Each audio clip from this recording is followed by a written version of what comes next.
네, 네 고민은 대체 뭐야? 왜 웃어요? 아니 왜 네 고민은이라고 해요? 아니요? 네 아니에요. 고민이 대체 왜 아니에요? 네 고민이 대체 뭐야? 네 고민이 대체 뭐야? 죄송합니다. 자기가 이름 만들어 놓고 제가 웃어놓고 지금 아닙니다. 네. 커트? 안녕하세요. 헤브론 선교대학교입니다. 네 고민이 대체 뭐야? 오늘 또 니고데모에 또 새로운 게스트가 찾아왔습니다. 뭐가 새로워? 게스트가 어딨냐면요. 바로 여기! 오늘의 게스트는 바로 연말입니다. 저희가 사람의 게스트는 찾지 못하였고요. 그렇지만 저희에게 또 이 12월마다 찾아오는 그 연말이란 친구가 있잖아요. 연말이 연말 자매. 네, 연말 자매가 있는데 선교사님은 연말이 되면은 어떤 생각이 드세요? 그냥 딱 떠오른 거는 연초에 주님 허락해 주셨던 말씀 있잖아요. 그 말씀이 한 해 가운데 어떻게 주님이 좀 이루어 나가셨나, 어떤 과정 가운데 주님이 그 말씀을 시간들 안에 녹여내셨나, 그런 것들을 좀 생각하게 되는 것 같아요, 연말에는. 맞아요. 연말에 그런 생각들이 또 들고, 이래송 회사님은 어떤 생각 드세요? 연말이 되면 사역적으로 봤을 때 이제 한창 바빠질 시기구나. 역시 오늘도 사역적이시네요. 크리스마스 준비. 네, 그렇죠. 그런 생각도 들고 이제 한 해를 내가 과연 주님 안에서 잘 마무리했을까 하는 고민도 드는 것 같아요. 맞아요. 연말이 되면은 사람들이 많은 생각들을 좀 하게 되어지는 것 같아요. 한 해가 지나간 그런 것들도 돌아보게 되고, 또 새로운 어떤 시작을 또 하게 되어지는 시점에 제 안에는 이런 질문도 드는 것 같아요. 매번 연말마다 올해도 주님이 안 오셨네? 올해도 아직 주님이 오시지 않았네. 성교가 완성되지 않아. 물론 아직도 시간이 좀 남아있지만 아직 오시지 않은 그 주님을 또 생각하고, 또 내게 주어진 사명을 또 감당해야지 이런 생각하게 되어지면서, 특별히 오늘은 그런 주제를 이야기해봤으면 좋겠다는 생각이 들었어요. 이제 매년 이런 고민들을 하게 되어질 때 주님이 다시 오시는 날을 준비하는 자로서 어떤 태도로 살아가야 되는 게 맞지? 이러한 생각들, 또 지금 시대가 굉장히 빠르게 변하고 시대적인 드러나는 모습들 안에서 진짜 이 믿음을 지키면서 사는 게 어떤 건지 질문으로 가지고 와서 같이 이야기해보면 좋겠다라는 생각하게 되었습니다. 와, 그렇군요. 끝에 대한 이야기가 되겠군요. 끝. 성경에서 끝이라는 단어가 나오는 거는 마태복음 24장 14절이 그냥 딱 생각이 나는 거죠. 얘기해 주신 것처럼 성교 완성을 생각을 하다 보면은 이 천국 복음이 모든 민족에게 증언되기 위하여 온 세상에 전파되어야 하리니 그제야 끝이 오리라. 그렇게 되면 끝이 오겠죠. 땅끝까지 복음이 전파되고 각 민족 가운데 증언되는 역사가 일어나면 끝이 오겠다. 끝에 대해서 생각하고, 저도 선교 완성을 위해서 지금 이렇게 믿음의 걸음을 걷고 있는 거니까요. 과거에는 그렇게 자주 얘기하기도 했던 것 같아요. 제 세 아이가 선교사가 되기 전에 주님이 오셨으면 좋겠다. 아이들이 선교사가 되지 않았으면 좋겠다는 의미는 아니고요. 그만큼 빨리 주님이 오시면 더 좋지 않을까? 그런 생각들을 했었는데, 과거와는 다르게 확실히 이제 선교가 진행되는 속도감이랄까? 세상이 굉장히 과거와는 다르게 달라진 것 같아요. 과거에는 미전도 종족 숫자, 선교사의 숫자, 이런 데이터를 쭉 보면서 이제 언젠가 주님이 오시겠구나, 몇 년 뒤면 오시겠구나, 막 통계작으로 있잖아요. 보여주는 분들도 계셨어요. 이런 그래프 속도라면 얼마 후에는 오시겠다, 막 이렇게 설명해가지고 마음이 막 급해지고, 그 얘기 때문에 헌신하는 사람들도 꽤 있었어요. 곧 오시구나 이러면서 이제 직장 내려놓고 헌신하는 경우도 있었고 그랬는데, 지금은 그런 통계 자료로 선교를 바라보던 시기 때는 생각하지 못했던 세상이 되어버렸어요. 스마트폰이 생겼고 성경 앱을 열방 어디서든 깔 수 있고요. 그러다 보니까 온라인 사역을 통해서 복음을 듣는 사람들도 너무나 많아졌고요. 우리의 눈에 보이는 통계 자료로 잡히지 않는, 우리가 알 수가 없는 상황인 거죠. 그렇게 생각해 볼 때 저는 기도하면서 늘 좀 느끼는 것 중에 하나는요, 주님이 언제 오셔도 이상하지 않다라는 것을 느끼고 있습니다. 언제라고 누구도 말할 수 없지만 제 바람은 우리 세대에 정말 주님이 오셨으면 좋겠고, 제가 눈을 뜨고 진짜 주님의 재림을 맞이했으면 좋겠고요. 저는 지금 이 선교적인 인프라를 생각해 볼 때 주님이 진짜 언제 오셔도 이상하지 않다라는 것을 저는 느끼게 되는 것 같아요. 사실은 정말 얼마 남지 않은 거잖아요. 이런 시간들이 우리는 되게 먼 일이라고 생각하고 살아가는데, 진짜 주님 곧 오실 날이 얼마 남지 않은 이때에 그리스도인으로서 우리는 어떻게 이 시대를 살아가야 할지, 로마서의 말씀을 보면 너희가 이 세대를 본받지 말고 주님 이렇게 이야기를 하시는데, 그 안에서 어떻게 진짜 믿음으로 그리스도의 신부답게 그날을 준비하는 다섯 처녀처럼 살아갈 수 있을지에 대한 부분들을 좀 고민하게 되어지는 것 같아요. 그 선교가 진행되는 속도감 때문에도 주님이 곧 오실 것 같다 이렇게 생각할 수도 있지만, 또 한 가지로 우리가 볼 수 있는 것은요, 이 세상이 악해져가는 속도, 그러니까 이 세상의 문화 안에서 죄가 확장되는 속도감을 보면요, 디모데후서에 기록된 것처럼 말세의 고통하는 때가 이미 왔죠. 뭘 죄가 얼마나 빠르게 확장되고, 음란한 문화라든지 자기를 사랑하게 만드는 이 모든 것들이라든지, 이런 모든 것들을 우리가 바라보고 있으면요, 야, 끝갈 때 모르고 진짜 세상이 지금 추락하고 있다라는 것을 느끼게 되는 것 같아요. 너무나 재밌잖아요, 세상이. 너무나 재밌고, 그 재미에서 사람들이 빠져나오지를 못해요. 어떤 경건해지고자 하는 열망, 거룩해지고자 하는 열망 자체가 지금 없는 세대잖아요. 그러니까 지금 이 시대의 이 마지막 때를 우리가 살아내기 위해서 그리스도인으로서는 경건한 삶을 살아야 합니다. 세상에 섞여 있으면 안 돼요. 교회라는 의미를 담고 있는 에클레시아라는 단어 자체가 세상으로부터 불러냄을 입은 자들의 무리라는 뜻이거든요. 빠져나오는 거죠. 세상에서부터 빠져나온 사람들이 사실은 교회예요. 우리 모두가 세상에 빠져서 이 문화에 완전히 젖어 있는 것이 아니라 진짜 경건하게 하나님의 말씀을 대하고, 정말 하나님의 말씀은 영원한 기준이거든요. 영원히 변치 않는 진리란 말입니다. 그 진리 앞에 우리가 서 나가고, 무엇이 참된 가치인가, 무엇이 영원한 것인가, 눈에 보이는 것들은 다 사라질 텐데 무엇이 영원한 가치인가에 대하여서 우리가 바라보고 그것에 반응하며 사는 삶을 살아야 되겠죠. 그것은 무엇으로도 빼앗기지 않는 것이거든요. 이 땅에 있는 것은 다 어떤 것을 가진다고 해도 다 사라질 것이지만, 그런 생각이 듭니다. 이제 문화에 대한 부분을 이야기를 하셨는데, 교회가 불러냄을 받은 사람들의 모임이다. 저희는 근데 세상 안에서 살고 있는 건 너무 사실이잖아요. 내가 아무리 세상의 문화를 떠나서 살려고 해도 태어나서 자연스럽게 우리의 세계관을 만들 때 그 안에 문화라는 어떤 것들이 강력하게 자리를 잡고, 제가 인식하지 못하는 사이에 저도 이 문화에 너무나 익숙해져 있는 것들이 있는 거예요. 그런 상황에서 그러면 내가 진짜 막 세상의 것들을 아예 차단하고 아무것도 듣지 않을 거야, 나는 아무것도 보지 않을 거야, 이러고 혼자 살 수 있는 세상은 아니잖아요. 사실은 이렇게 아예 공동체로 사는 경우에는 조금 더 그거로부터 자유로울 수 있지만, 그렇지 않고 진짜 세상에서 믿음으로 살아가고 있는 사람들은 이런 고민들이 진짜 들게 될 것 같아요. 믿음의 증인으로 살기 위해서 하는데, 그런 수많은 문화의 공격 안에서 난 어떻게 해야 되지? 내가 이걸 떠나는 게 주님의 뜻인가? 아니면 여기서 남아서 해야 하는 건가? 그 안에서 어떻게 이 믿음으로 살아갈 수 있지? 라는 기준이나 그런 부분들이 좀 있을까요? 이 부분은 사실은 이제 굉장히 긴 얘기가 필요한 부분인데요. 인간 존재에 대해서 먼저 생각해야 됩니다. 인간 존재는요, 본성적으로 악해요. 우리는 전적으로 타락했고요. 로마서 3장은 얘기하지 않습니까? 의인은 없으되 하나도 없어요. 선한 일을 행하는 자도 없고요. 하나도 없대요. 그리고 하나님을 찾는 자도 없고, 한 가지로 치우쳐서 다 무익하게 된다는 겁니다. 인간 존재는요, 절망적이에요.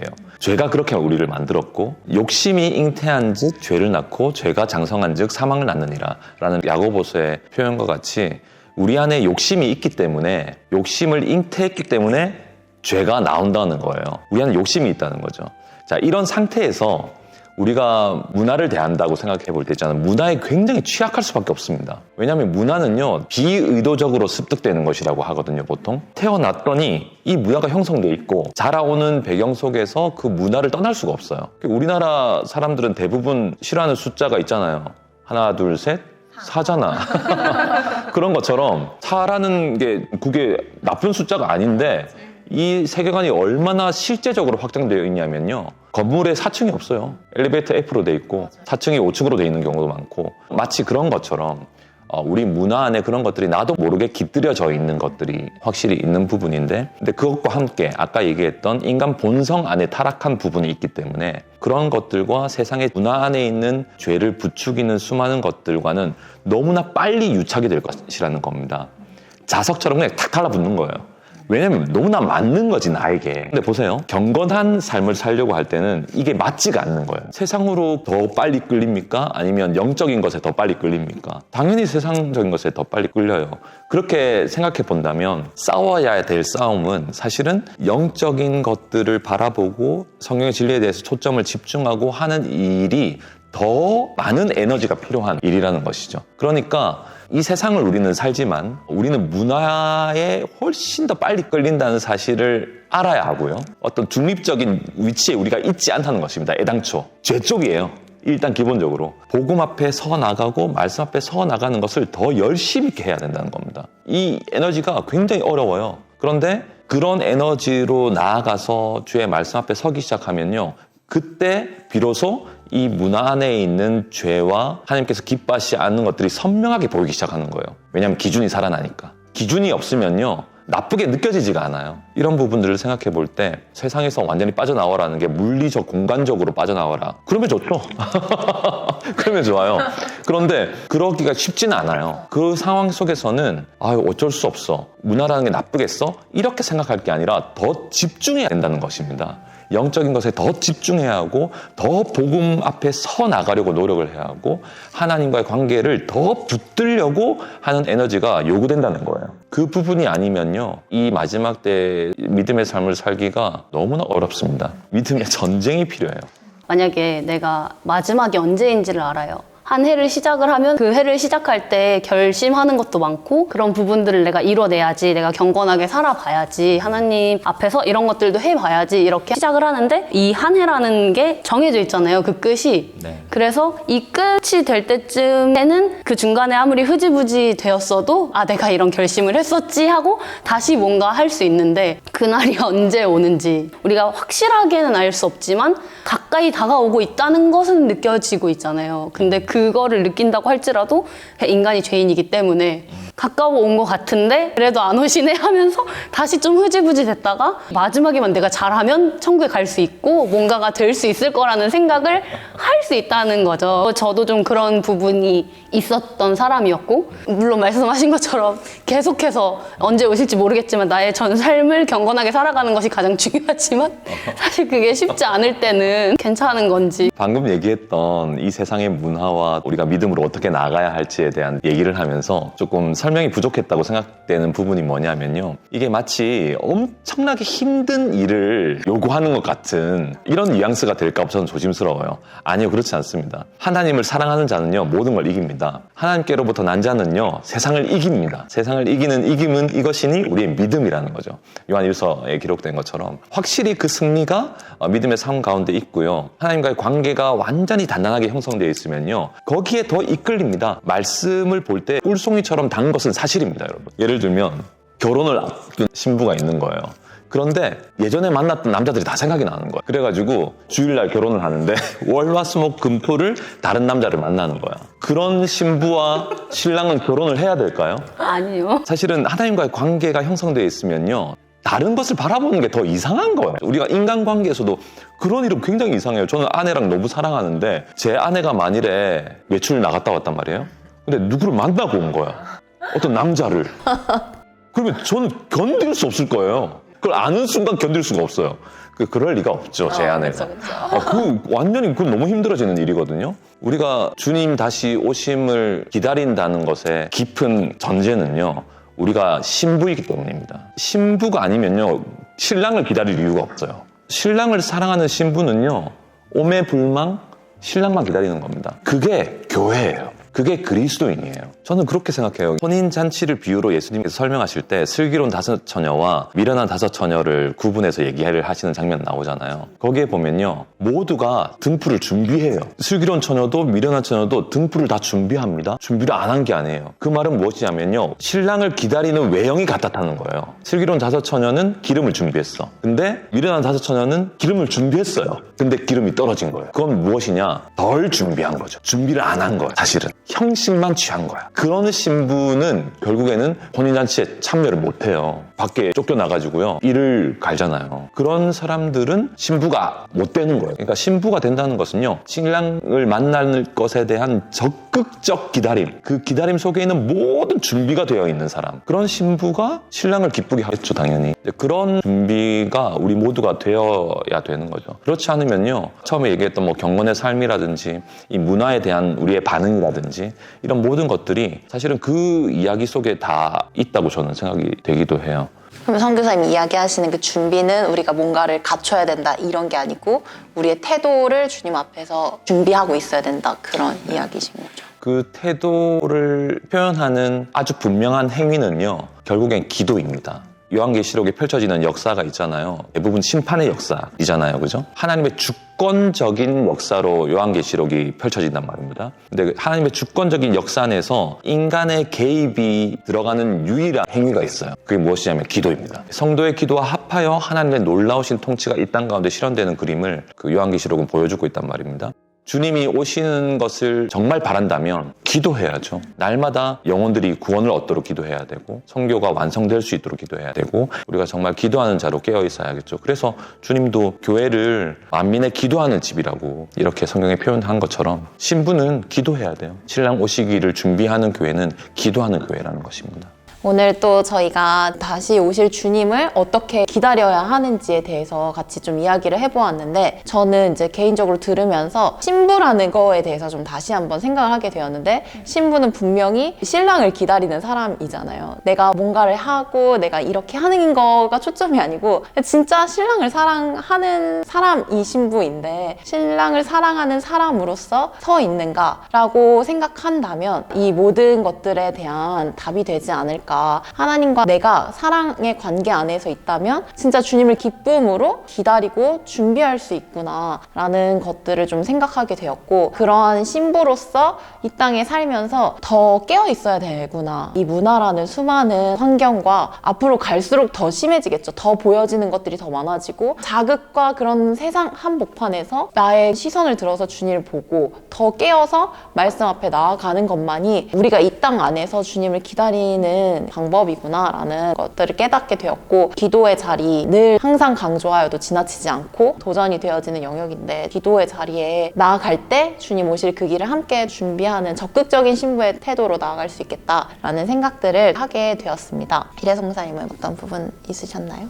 저는 얘기 들으면서 진짜 주님이 오셨을 때 어떤 분들은 기도하시다가 이런 상태로 돌아가셨다는 분들도 있고 진짜 준비되고 딱 마음가짐이 되는 그 상태 복음을 선포하고 있는 이 상태에 주님이 딱 오시고 혹은 내가 그때 죽게 된다면 정말 아름다운 마무리겠다 싶지만 그렇지 못할 때 진짜 기도 열심히 하다가 잠깐 화장실 갔을 때 주님이 오시면 어떡하지? 진짜 주님 사랑하는 마음 그대로 있지만 기분이 안 좋아서 뭔가 화를 냈는데 그때 주님이 오시면 어떡하지? 이런 고민을 진지하게 하진 않지만 그런 생각들을 했었는데 말씀 들으면서 진짜 준비되어야 할 것은 무엇을 하고 내가 이런 모습이어야 돼 이런 태도여야 해 이게 아니라 진짜 나의 마음과 모든 생각이 하나님을 향하고 있다는 것을 주님이 그 누구보다 잘 알아주실 테니까 경건한 사람답게 살고 있는 그거 하나면 내가 어디에 있든 주님은 나를 알아주시고 정말 주님의 신부로서 기뻐해 주시겠다라는 생각을 하게 되었어요.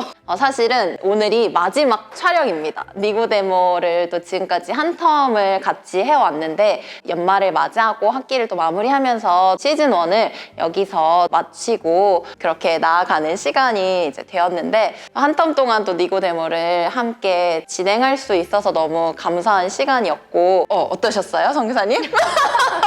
저는 사실 청년 고민 때 게스트로 나왔을 때도 마스크를 고집할 만큼 방송에 나가고 이런 부분이 진짜 쉽지 않은 사람이었는데 가장 작은 것부터 돌파하게 하시고 이곳에서 나눠지는 고민들이 또 선교사님 답변해 주시고 그것을 통해서 하나님께서 저에게 말씀해 주시는 시간들이 진짜 있었던 것 같아요. 또 편집을 하면서 촬영할 때는 기억이 잘 안 날 수 있는데 계속 편집을 하면서 보고 또 보다 보면은 강다미 선교사님이 하셨던 말씀과 동일하게 마음 안에 남지 않을 수가 없더라고요. 그래서 그 답변들을 생각할 때 늘 하나님과의 관계로 이끌어가 주시기 때문에 내 안에 드는 모든 질문과 고민들을 아무리 내 스스로 생각하고 고민해봐도 해결할 수 없지만 그 모든 것을 주님과의 관계 앞으로 가지고 나아가서 하나님께 구하고 물으면 그 말씀 안에서 기도 안에서 답을 얻을 수 있겠다라는 깨달음을 좀 얻을 수 있었던 것 같아요. 지금까지 니고데모에 또 나와주셨던 많은 게스트 분들께도 너무 감사드리고 제가 너무 많은 선교사님들을 쫓아다니며 나와달라고 부담을 많이 드렸는데 거절을 엄청 당했죠. 맞아요. 정말 수많은 어제도 정말 대차게 거절을 당하고 그렇지만 또 많이 이해해 주시고 또 받아주시고 함께 해주셨던 모든 또 선교사님들께도 그리고 함께 갔던 복음의 동맹군들도 또 감사드리고 지금까지 정말 주님이 하셨습니다. 선교사님들 너무 수고 많으셨습니다. 아니에요. 정말 정말 충성되게 잘 감당해 주시고 섭외하시고 또 모든 과정을 이렇게 다 섬겨주셔서 많은 분들이 또 이 통로를 통해서 하나님의 음성을 듣는 좋은 기회가 되지 않았을까 생각해요. 주님이 하셨습니다. 정말 주님이 하셨습니다. 지금까지 또 함께 해주셔서 너무 감사드리고 그럼 오늘 여기서 인사드리겠습니다. 시작! 이상 헤브론 선교대학교였습니다. 안녕히 계세요. 이상을 왜 같이. 나 근데 영상 찍다 갑자기 무서운데 빨간불 하긴 했는데 내가 진짜? 아니 나오다가 혹시나 아니야, 안 돼. 아니 했어 40분 트라우마야. 이제 마지막 촬영인 거예요. 네. 원래는 한 번 더 하려고 그랬는데 게스트가 없기도 하고